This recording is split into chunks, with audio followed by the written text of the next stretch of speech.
Chapter 14. Periscope Pursuit. The driver of the car Nancy was pursuing seemed to be aware that he was being followed.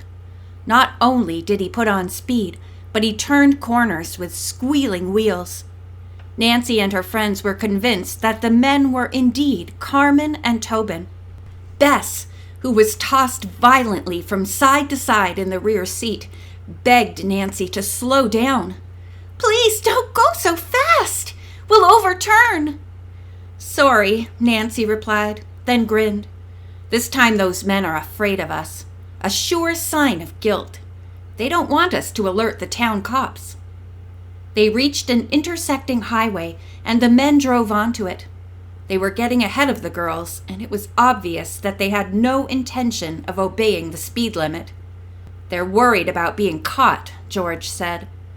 "On the other hand, I'm sure they wouldn't want to be stopped by the police to show their licenses. That would be a dead giveaway." Nancy did not want to disobey the traffic laws, but how else was she going to catch the two suspects? She gave her car more power, and it raced along the highway. George remarked, "If we could only get close enough to see the license number, we could report those men to the police instead of chasing them." Nancy agreed and asked, "Did you notice anything on the license plate?" "Only that it was from Connecticut," George answered. "Maybe the car was stolen, and that's one reason why they want to get away in such a hurry." The words were hardly out of George's mouth when the girls heard a siren behind them.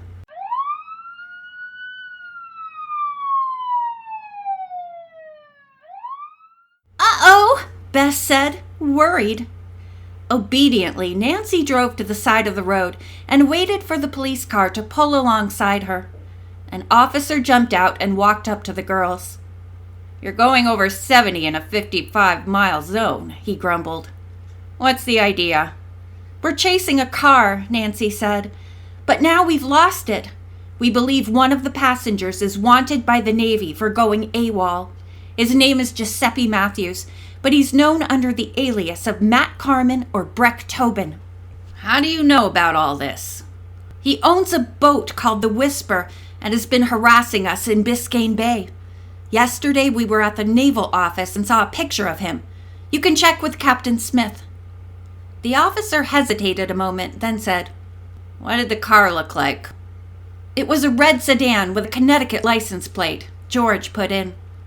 "All right, I'll take care of the matter and send out an alarm.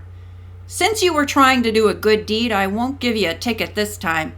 But from now on, leave chasing criminals to the police." Nancy nodded. "It's just that he turned up ahead of us in the downtown traffic," she said. "I understand, and thanks for the information." The officer said goodbye and went back to his car. Nancy pulled out onto the highway again, and to the surprise of Bess and George, did not head home. Instead, she went toward the waterfront. "Where are you going?" Bess asked. If the two men were Breck Tobin and Matt Carmen, they're probably headed for the Whisper. "Right, but what makes you think we'll catch up with them? They're way ahead of us by now." "True.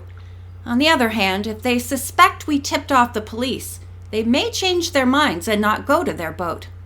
We may be able to find the Whisper at a dock," Nancy reasoned. "Pretty smart," Bess agreed. "Let's go." The young sleuths drove as close to the water's edge as they could, then got out of the car and walked. They looked for a red sedan as well as the Whisper. After carefully scanning all the boats and parking areas, without finding either, they gave up. "I'll bet they took the boat and skipped to Crocodile Island," George said. "They probably parked the car in some garage." "Well, it was a good try," Bess added. Nancy drove to the Cosgrove house. Their hosts were not there. The telephone was ringing, so Nancy answered it. The caller was Columbo. "Oh, hello," Nancy said. "How are things going for you?" "Very fine," the young man replied. "I like my work, and the people at the club are very good to me." "Have you heard any news from Crocodile Island?" "Yes, I have," Columbo answered. "A worrisome piece of news. My friend Saul there got a message through to me at the YMCA. He advised me to get out as fast as I could, since Gimler had found out I was staying there and threatened to have me arrested. "Oh dear," Nancy said. "I'm sorry to hear you've been tracked down. Have you any idea how Gimler knew?" "No, but I took Saul's advice and moved out right away. If you have a pencil and paper handy, I'll give you my new address and phone number." "Good. Hold on just a minute." When Nancy returned with a notepad, he dictated the information. Then she asked him, "Columbo, did you ever see a submarine near Crocodile Island?" "A submarine? No. But it's strange you should ask. Saul mentioned once that he'd seen a periscope, but the sub never surfaced while he was watching, so I thought he'd mistaken something else for a periscope." "Has Saul told you anything else?" Nancy asked. "Yes. He overheard Gimler say to one of the workmen that he wanted no more visitors on Crocodile Island until he gave the word. He said something like, 'People are too inquisitive, and not about crocodiles either.'" Nancy thanked Columbo for the information and then said to him, "You'd better be careful." "I will," he promised. Nancy reported the conversation to Bess and George and added, "I have a strong hunch that the crocodile farm is a cover-up for some bigger operation. I wish I knew what it was." Bess spoke up. "Do you think it involves that big pine box we saw lowered from the freighter?" "Probably," Nancy replied. "The freighter, the Whisper, and the submarine are all part of it, I'm sure." "If you're right," George said, "what do we do next?" "Tomorrow, let's see if we can locate the periscope and try to follow the sub," Nancy suggested. "What?" Bess exclaimed. "If you're going on another wild goose chase, count me out." "Okay," said George. "We'll leave the chicken at home. If you prefer that to a great adventure, you can have it. Nancy, I like your plan. I suppose our going will depend on the tide. When Danny comes home, let's ask him." Nancy nodded. "Also, we'll have to find out if the pirate has been repaired." Bess laughed. "I see there's no holding you back. And you know perfectly well I don't want to be thought of as a chicken. We'll all go." "Thank goodness," George said. "I was just beginning to think I'd have to put you in a coop." Bess made a face at her cousin. Then she changed the subject. "Here comes Danny. Let's ask him about his boat." The young man said he was happy to tell them that the pirate was in good running order once more. "I'll look up the tide table," he said. When he returned, Danny announced that morning would be the best time to go. "Are you game to get up real early?" "Sure," the three girls chorused. By 6:30, they were seated in the skiff. Danny put on full speed, and the pirate bounced across the water-covered sand dunes.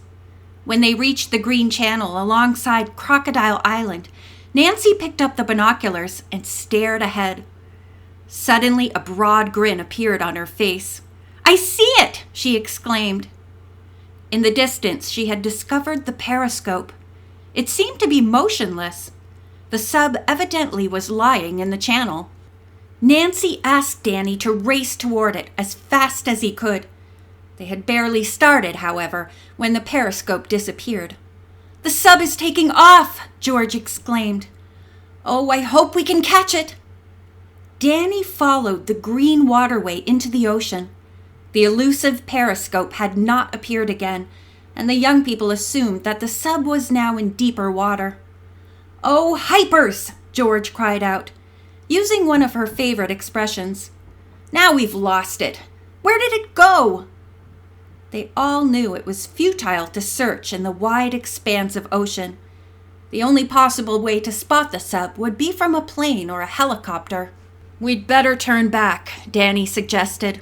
"It's a long way home, and I'm afraid we'll have to run for it to make Biscayne Bay before low tide." He entered the channel again, putting on full speed. But when he turned into the shallow water behind Crocodile Island, he looked worried. "Do you think we'll make it?" George asked him. "I'll do my best," he said grimly.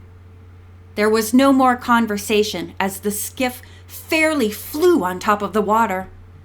Everything went well until they were about halfway home.